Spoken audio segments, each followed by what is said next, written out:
ગુજરાત મહિલા આર્થિક વિકાસ નિગમ પ્રેરિત મહિલા જાગૃતિ શિબિર મેઘરજ શ્રીજી બાપા નર્સિંગ કોલેજમાં યોજાઈ મહિલાઓના સર્વાંગી વિકાસની જાણકારી અપાઈ। આજકાલ સરકારના મહિલા વિભાગ દ્વારા મહિલાઓ પગભર થાય તેમનો સર્વાંગી વિકાસ થાય તે માટે અનેક યોજનાઓ અમલમાં મૂકી છે। તેના દ્વારા મહિલાઓનો વિકાસ થતો હોય છે। ગુજરાત મહિલા આર્થિક વિકાસ નિગમ દ્વારા મેઘરજ ખાતે મહિલા જાગૃતિ શિબિર યોજાઈ।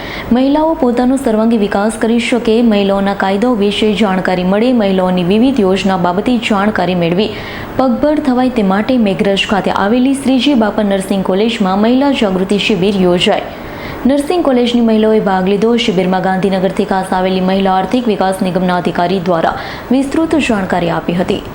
મહિલા બાળ વિકાસ વિભાગ અને ગુજરાત મહિલા આર્થિક વિકાસ નિગમ પ્રેરિત આજે જિલ્લા મહિલા અને બાળ અધિકારી કચેરી અરવલ્લી દ્વારા શ્રીજી બાપા નર્સિંગ ઇન્સ્ટિટ્યૂટ મેઘરજમાં આજે મહિલા જાગૃતિ શિબિરનું આયોજન કરવામાં આવેલ છે। આ શિબિરમાં નર્સિંગ ઇન્સ્ટિટ્યૂટની તમામ બહેનો જોડાયેલી છે અને અન્ય બહેનો પણ આમાં જોડાયેલી છે।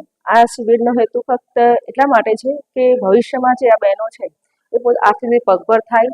મહિલા બાળ વિકાસની યોજનાઓ છે, JWDCની યોજનાઓ છે, ધારો કે મહિલા સ્વાવલંબન યોજના છે, પ્રદર્શન સહ વેચાણ મેળાની યોજના છે, અન્ય યોજનાઓ છે, એનાથી જાણકાર થાય અને પોતે ભવિષ્યમાં આત્મનિર્ભર બને। મહિલા કાયદાકીય જો મહિલાઓના જે કાયદા છે એનાથી અવેર થાય અને પોતાનું સ્વરક્ષણ કરી શકે અને હિંમતભેર પોતાનો જીવન જીવી શકે, એમાં સુધારો લાવી શકે, એનો આ મુખ્ય હેતુ છે। એટલે આજે આ કાર્યક્રમ અહીંયા કરવામાં આવેલો છે। બહેનોએ બહુ ઉત્સાહભેર ભાગ લીધો રહે છે અને કાયદાથી યોજનાઓથી માહિતગાર થયેલે છે અને એમને પોતે પણ આવા કાર્યક્રમ થાય એ માટે અમને અભિનંદન આપેલા છે।